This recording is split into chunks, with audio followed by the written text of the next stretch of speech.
Kieran, has it been a good but also much needed week after what was a busy but also good October? Yeah, the weather schedule has worked quite well. We were quite happy with having the Monday night fixture because, as you said, we had a really busy October. Lots of games, quite a lot of travelling. Not the biggest squad that we've had, so we needed those couple of days rest. We were able to give the players a couple of days off, which was needed, and then we're able to get back to work now, and it gives us a nice long training week to build up to Monday night. Chance to get some good work into the legs and into the minds, which we've done over the last few days, and now we can taper down and start to build up our preparation for Bracknell. So no, it's been a good week, come at the right time, and we look forward now to the challenges ahead starting on Monday. On that squad, one addition is Joel Coleman. Can you just share a little bit on why he's a good addition for the group, and also hopefully things aren't too bad for Nick Hayes? Yeah, it was a big disappointment to lose Nick because he's been fantastic for us. It's a really important job to be a third choice goalkeeper, and probably people wouldn't recognise the importance of that from the outside. But that's one of the main people in your squad who give energy every day, who have to train at the max every day, who compete every day and really set the standard for training, and Nick has been fantastic for that, so credit to him for that, and we're looking forward to having him back. And it was a shame that he picked up an injury, picking up some much needed game time in the under-23s, and a really innocuous injury. So of course we lost him. We have some other injuries with younger goalkeepers within the club, so left us a little bit shy behind Christian and Vaz. So Joel is someone we're really happy to bring in. He of course was available. Rennie knows him previously, and he's had some previous experiences with Wes and Genoy at Fleetwood, and with George at Oldham as well. So it's nice that he comes in. He's a very capable goalkeeper, an experienced goalkeeper, good man, good professional. Has settled into the group straight away, knows some of the boys, and again it's now his role to contribute to training and add to the energy of the group, and of course push and be ready as and when if he was required for a game. So nice to have him on board, and he's going to be a part of the group now. And just further on that group, how's it been working with the squad this week? Are we looking at a balancing act in terms of some younger lads coming in and getting some minutes in the FA Cup, but also taking the competition very seriously and paying respect to the opposition? Yeah, of course we're not going to give away too much about the team yet, but we're fully respectful of going there, and Bracknell having won 4 rounds to get to this point and being on a really good run, and it's a difficult FA Cup tie, a classic FA Cup tie as you like, on Monday night on TV, because they of course see it as a game that they would love to see a big FA Cup upset. So we will fully respect that, and we'll have a strong team that go there, and we need to make sure that we deliver a performance that gives us a chance to get the result. So no, we'll pick the team over the next couple of days, and of course the squad to travel, but it's very much a key game for us within our first team squad, and a competition that we want to do well in, and that starts with hopefully winning the game on Monday night. Do you like the squad to embrace the narrative about the upsets in the Cup, David versus Goliath, whatever phrase you want to use, or do you prefer just to address it each game as it comes? I think you can't hide from it, of course. It's you see the delight when Bracknell Town drew us. It's a fantastic draw for them.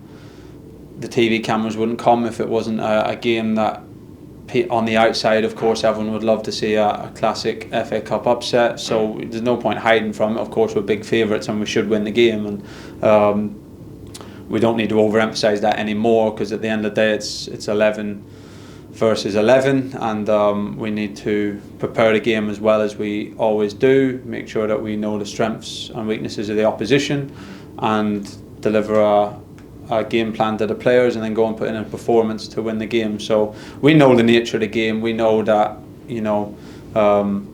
it's a massive game for Bracknell, and it would be a massive moment in their history to beat us, and that if we go there and we win, you're not going to get any credit for it. It's job done and on to the next round. So we know that's a challenge. We don't need to overemphasise that anymore. We just need to now focus on the 90 minutes on the pitch and making sure we deliver a performance. With this particular scenario, what does the group need to look out for when you go somewhere as firm favourites, and a team like Bracknell will be up for it like they will?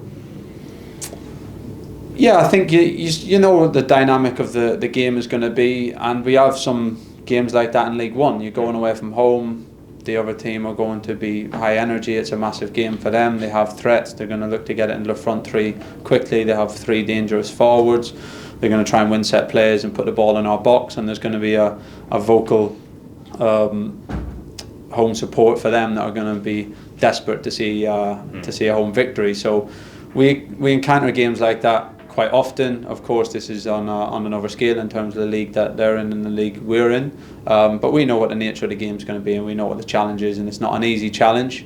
But we know that if we go and play as we can play, and stand up to the physical challenges and the balls that will have to be defended, then we know we have enough quality to go and win the game. And you said before the draw that your ideal draw probably would have been Needham. I think this is as close as an opposition if we could get to them. How much are you looking forward to it, boss? Because of course your first game in FA Cup as a manager. Yeah, we're looking forward to it. It's a nice tie, I have to say. I enjoyed the tie when it came out as well. Of course, if you were playing in Portman Road, the game would be easier, and you would, it maybe got a different complexion on it. But the fact that we're going there to the away ground and a small ground and all those things, I enjoyed the tie when it came out, and I thought, there you go, that's a proper FA Cup tie. We need to go there, and the responsibility and the onus is on us as the higher club and as a big club to go there and deliver a performance and make sure that we don't fall into any traps. So we'll make sure that we do that. I think the players are, so far in my time here, have shown a professional mentality to these things, and I don't expect anything different on Monday night. They talk about the magic of the cup, and personally for you, how much does it mean to you, this competition?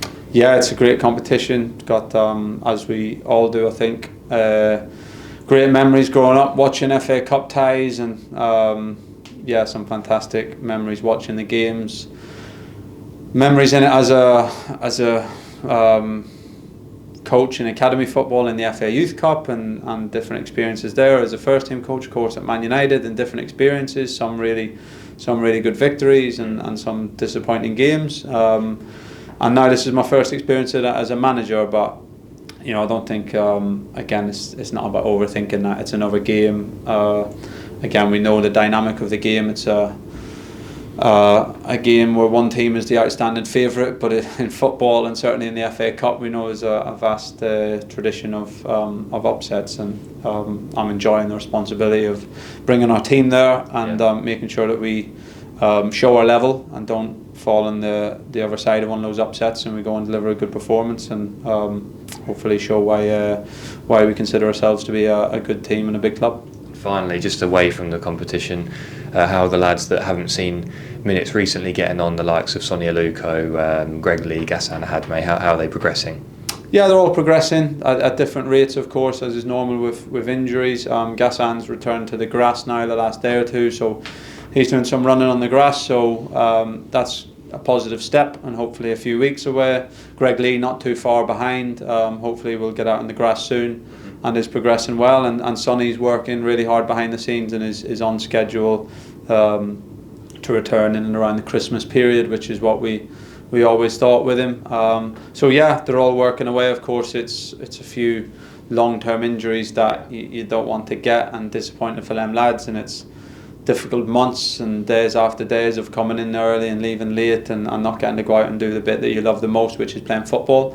But they've all been dealing with it well, and the players have supported them well, and they've supported the players who are playing, and they're still here offering good energy to the group, and hopefully back on the pitch soon. Thank you, Kieran.